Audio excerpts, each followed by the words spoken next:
Good morning, everyone. Why don't you take your seats? Come to the front and take your seats. It's great to see you all. And a massive welcome to you from me. If you don't know me, I'm Ros and I'm one of the leadership team here. And it's just great to be here with you this morning. And yeah, I just absolutely love the carol service. It amazes me just the gift and the skill that's in this room that enables something like that to go so wonderfully well. So yeah, just a massive thank you to all of the many of you who stood up when Andy asked you to stand. It was so good. So thank you. And who's feeling Christmassy? I think if you're not feeling Christmassy now, you need to start feeling Christmassy because it's coming. Christmas is really, really close, and we're going to start today our Christmas series. We've got 4 Christmas services, as Andy said, starting today. So we've got today, next Sunday, the 22nd, and then services on Christmas Eve and Christmas Day. And over these 4 services, we're going to be looking at Isaiah 9 together. And, you know, these are incredibly well-known verses where Jesus is given 4 different names. And, you know, it's so easy for us to get really over familiar with these 4 different names, especially at Christmas time. They often sort of come out, don't they? But Wonderful Counselor, Mighty God, Everlasting Father, Prince of Peace. And these verses, these incredible verses, have just inspired so much music and creativity and art. And, you know, the reason for that is that, you know, even for us this morning, these 4 names of Jesus can bring us so much comfort and so much hope. You know, Jesus, he is your counselor. He's your God. He's your Father. And he is a prince. And just those adjectives, you know, he's wonderful, Jesus. And he's mighty in your life. He's everlasting. And Jesus is all these things. Jesus, our mighty God, you know, he is full of strength and power for you. And Jesus, he is our everlasting Father. You know, we have been born of him. We are his creation. We're in his family. And he's never, ever going to leave us. You know, everlasting. And he comes right close with his presence. He knows you intimately. He is your wonderful counselor, you know, here to help and advise. Even this morning, whatever it is you need, the source of peace, the source of all peace, your Prince of Peace. And so we're going to spend each of the next 4 services enjoying each of these wonderful names of Jesus. And today we're going to be dwelling on the first name, Wonderful Counselor. Jesus Christ, your wonderful counselor, you know, and he really is everything you need and all that you have been longing for and waiting for. So why don't we stand together and read some of this passage in Isaiah 9 together? And don't let just me say the words. Let's all say the words together. So here we go. The people walking in darkness have seen a great light. On those living in the land of deep darkness, a light has dawned. You have shattered the yoke that burdens them, the bar across their shoulders, the rod of their oppressor. For to us a child is born, to us a son is given, and the government will be on his shoulders, and he will be called Wonderful Counselor, Mighty God, Everlasting Father, Prince of Peace. Of the greatness of his government and peace there will be no end. He will reign on David's throne and over his kingdom, establishing and upholding it with justice and righteousness from that time on and forever. The zeal of the Lord Almighty will accomplish this. Thank you. So why don't you take your seats? And I don't know if you find this, but I find in my life there's quite a lot of waiting. You know, even yesterday I did a lot of waiting for other people, waiting for the new freezer to arrive, waiting for this, waiting for that, waiting for everything. I'm guessing that probably every single person here is in some way waiting for something. And it might be that this morning you're waiting for something in your life, to get easier. Perhaps you're hoping for that in 2025. Perhaps you're here and you're waiting for somebody that you love to get better from sickness, or maybe you're here and you're waiting and longing for a relationship or more money. Perhaps it's more sleep that you're waiting for, or a holiday, or you're really looking forward to some kind of rest over Christmas. Or you might even be waiting, feeling really excited for Christmas Day, hoping for family together and all the things that we love, food and treats and presents. And I remember as a child just being so excited waiting for Christmas Day that by the time it came to that night, I just couldn't sleep at all. I was so excited by the waiting of it. And I imagine if you're a parent here, you're probably also waiting, slightly dreading that lack of sleep and that moment. And these weeks before Christmas, which we call the season of Advent, are a whole season of waiting. Advent is all about waiting and preparing. It's all about the long wait for Christmas. It's all about the long wait for Jesus, and not just waiting for him to be born. It's not just about waiting for Jesus to be born, but it's also about waiting for that day that has been promised, that is much, much, much further ahead. Advent is about waiting for that day too, when Jesus has promised he's going to return, and we've sung about it this morning, and he's going to redeem and restore all broken things, everything forever. And Advent's about waiting for that day too. And do you know about that day, Jesus says that none of us, no eye has seen, no ear has heard, no human mind has been able to conceive what it is that Jesus is preparing for us in the ultimate reality. It is going to be something worth waiting for. And at the time of this passage, when the prophet Isaiah spoke these incredibly famous words, everyone then is also waiting. They are waiting and waiting. They're desperately waiting, and they're actually in a total mess. It's about 700 BC, and the kingdom of Judah has just been invaded by the Assyrians, and it feels like there's darkness everywhere. There's horrible suffering, horrendous war, people being taken into captive by an invading enemy, and the people of God are there waiting, and they're longing for some kind of saviour to come. They're longing for rescue, longing for help to arrive, but everywhere they look around them, there's darkness and there's suffering. And they've already, by this stage of things, been waiting for a Messiah for a very, very long time. And even though Isaiah clearly prophesies in this passage that a Saviour child is to be born, it's actually another 700 years or so until this actually happens and Jesus arrives. And these waits are huge, hundreds and hundreds and hundreds of years of waiting. And it puts my waiting yesterday for a freezer to arrive into some perspective. And I don't know if you've ever read the Bible cover to cover, the whole book. It's really worth doing. I've done it a few times, and I'm doing it again at the moment, reading the whole story, because it is a whole story, a big story, the big story of the Bible. You start at the very beginning. The first time I did this, I was really shocked. I was shocked by how more and more desperate I felt for Jesus to arrive as I made my way through all the 39 books that make up the Old Testament, and I became absolutely desperate for Jesus. And by the end of the 39th book, I knew with all my being that I needed him to arrive. There's so much waiting, because the whole book, this whole thing starts really good in the early pages of Genesis, which is the first of those 39 books. God makes all of this, the whole cosmos, everything in it, all of us, all the humans, everything. And he looks at it all, and as he looks at it, he sees it's good. It's really, really good.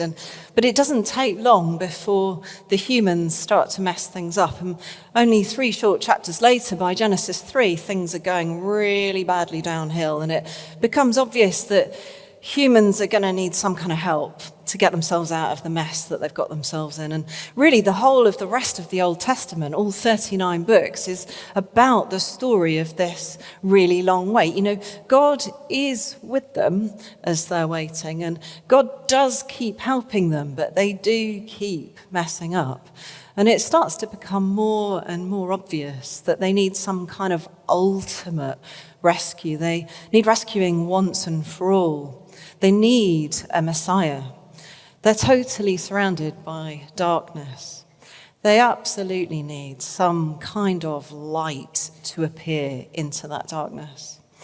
And I think that our lives, even now, can feel a little bit like this too. You know, our lives can often feel like they started really good and full of promise, but somehow, with time, they've become messy and, you know, even a bit dark. And many of us might be feeling something of that darkness even right now this morning. And we're waiting and we're waiting and we're waiting. It's a long wait as we try to make sense of what it is that God might be doing in the middle of our lives and in our daily reality, you know, particularly in the darkness that so many of us feel and in the suffering that so many of us experience, you know, and all the many bits of our lives that we do really struggle to understand.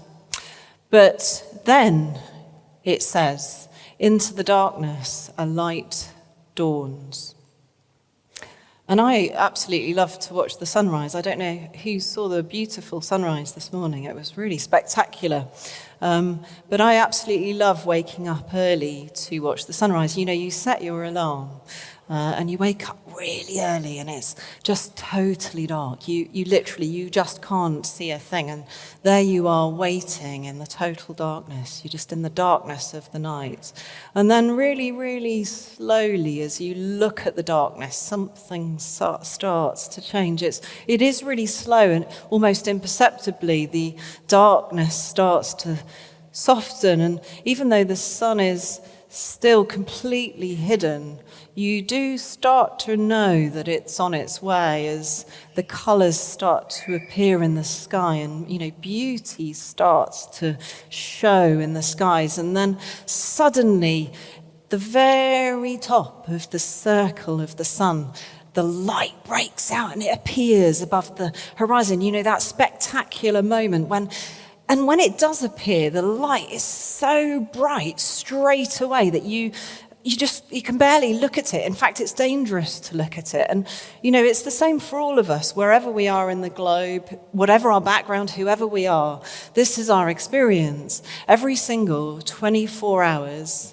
the world goes round and a new day dawns. You know, it's so beautiful. Every single 24 hours we experience this. The long wait of the night is over and light shines every day. And the darkness, it just can't overcome it. And this blazing light rises and rises. And as it rises, it fills our land with its light. And it brings its incredible power to the earth, you know, the life, the warmth, the growth that comes. And the long wait is truly over. Into the darkness, a great light has dawned. And what is this light? Who is this rising sun? Who is it that destroys this darkness? Your darkness, my darkness, the darkness that envelops the whole world. Who is this Messiah, this deliverer? The one the whole earth has been waiting for. You know, as we wait, maybe it's going to be, you know, I imagine a really strong, mighty warrior, or a, you know, incredibly mature and powerful king. You know, suddenly the dawn appears, the sun pops above the horizon, and we suddenly see the light for the very first time. It's a baby. It's a baby. For to us, a child is born. To us, a son is given. You know, it's a baby. Oh, it's a small, wriggly, beautiful, soft, fragile, dependent baby, fleshy, fully human, born of his mother, Mary, yet somehow fully God. somehow light of the whole world.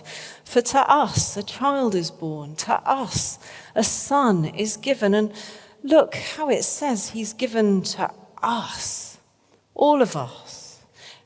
It's everyone, it's every one of us. Nobody's left out from this. He's born to us and he's given to us. He's a gift. For you this morning, there's a gift. This Messiah, Jesus. The sun has risen. The wait is over. Your wait is over. And his name is Jesus, Messiah, your long-awaited Saviour, wonderful Counselor, mighty God, your everlasting Father, the Prince of Peace. And I'm a GP across the Tyne Bridge in a fantastic surgery in Great Gateshead. I have some absolutely amazing colleagues, and this is Kathy, who is brilliant, and she is our wonderful counsellor. And she helps so many people in Gateshead and gets absolutely fantastic reviews from them. And I know many of you here are wonderful counsellors in the way that you live and the way that you work. And these days our understanding of the word counsellor is really influenced by its use in the mental health world. You know, somebody who, just like Kathy in Gateshead, listens to you. She's brilliant at this. She listens to your story, particularly the bits of it that have been really difficult. She listens to the stuff that you're coming to terms with, the bits that weigh you down. And, you know, a really good counsellor comes right alongside you, gives you their time, gives you their presence, gets to know you. And then having done that, having got to know you and understood what it is that you're really struggling with, they can then give you their advice, their counsel. You know, they're such a comforting presence. And, you know, there's another use of the word counsellor that we're quite familiar with. We might also use that word for somebody who is more like an advisor, perhaps a political advisor or even advisor to royalty, or somebody, you know, somebody who sees sort of a big picture, has some degree of power, but has perspective within that and is able to have the wisdom to advise into that sort of level of situation. But the wonderful counsellor of this passage, Isaiah 9, is so much more than a mental health counsellor. Absolutely wonderful and helpful, though a mental health counsellor can be. And the counsellor of this passage is so much more than an advisor, although, of course, he is the best advisor you will ever find. And the root meaning of the Hebrew word for counsellor is more royal, more like a king. Because this counsellor that comes right alongside you with incredible tenderness and love for you also has actual, real power. You know, mental health counsellors are great at giving us a plan to deal with our problems, but even the best mental health counsellors can't actually provide us with the strength that we need to overcome those problems. And Jesus, the wonderful counsellor, is totally different. He has the power to not only speak into our situations, but also to resolve them. Like, who needs to hear that this morning? This counsellor, Jesus, doesn't just advise us about our plans. He's the one who makes the plans, the author of your life. He writes them. And he's writing the manuscript of your life. He doesn't, although he loves to spend time with you, he doesn't need to get to know you. It's he who formed you, and he knows absolutely everything about you. He knows the very depths of your thoughts. He knows every detail of your life, every experience that you've ever been through. So, you know, as your long wait is over. Your long wait for this kind of counsellor is over. He's here, and he wants you to know that this morning. He's here with you, right alongside you. Come, Holy Spirit, reveal Jesus to us this morning. And he's here right now with us, with all the strength and all the power that we need, whatever it is that we're facing. And not only does he say to each one of us, your wait is over, he also says that the weight is over. You know, the weight that you're carrying, your burden burdens, the mess that you feel in your life, the mistakes that you might have made, the regret that you might be carrying, and even the harm that others have done to you. Because look at this word, he has shattered like glass, shattering into millions of pieces. He has shattered, smashed to pieces the yoke that burdens you, the bar across your shoulders. He has smashed to pieces the rod of your oppressor. You can be beaten with it no longer. And he's taken the full weight of your sin, and indeed the sin of the whole world, all your mess, all of my mess, all of my mistakes on the cross. He took all of that burden onto himself, and in his death, he paid the price. He took your burden. He defeated sin, defeated death, so that over you this morning, he is able to say, it is finished, shattered. You are free. Your wait is over. For to us a child is born, to us a son is given, and the government will be on his shoulders. Like it's all on him.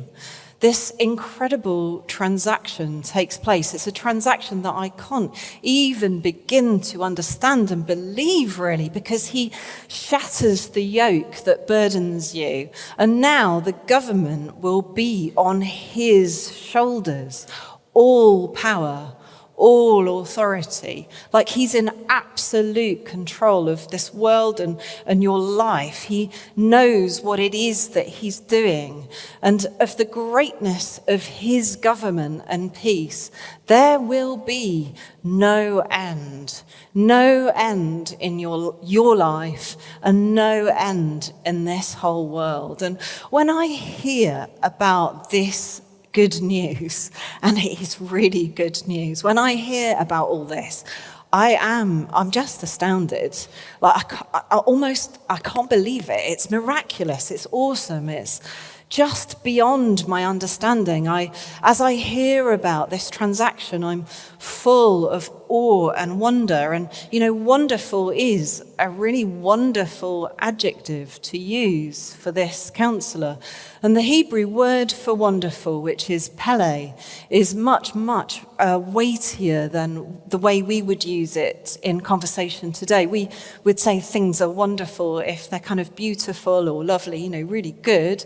But Jesus is wonderful in a way that is totally different to that. It's mind-boggling. And the true meaning of the word wonderful in the context of Isaiah 9 is closer to something meaning extraordinary, incomprehensible, inexplicably awesome, an absolute miracle, way beyond our understanding, beyond, bigger, shattered. It's just huge. He's just huge. Everything about him is wonderful.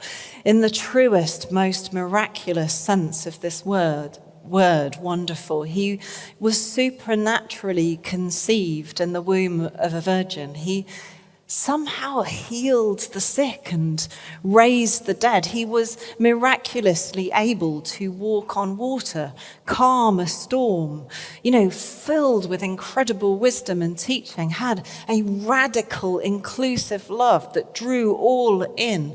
The way he was tempted and faced incredible suffering, yet somehow was himself without sin. The way that he took the sin of the whole world onto his shoulders, my sin, your sin, the sin of the whole world. His resurrection from the dead, and in that, the way he so completely dealt with all evil and has finally defeated death. He is truly awesome. He is truly wonderful.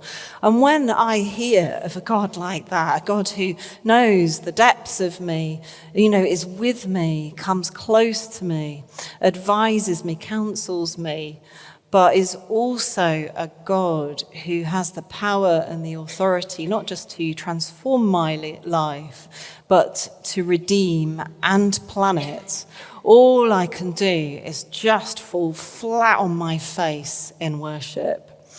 And when I hear of a God who shatters the yoke and takes the burden from my shoulders and onto himself with the whole government on his shoulders, when I see he is so wonderful, so awesome, so beyond my understanding, big, so good, all I can do is fall down on my knees and worship. You know, when we see this risen Son as he truly is, light of the whole world, blazing in all his glory, full of truth and love and power, all we can do as we see him is fall down in worship and give him back the very life that he has given us. And hundreds of years ago, George Frederick Handel felt just the same.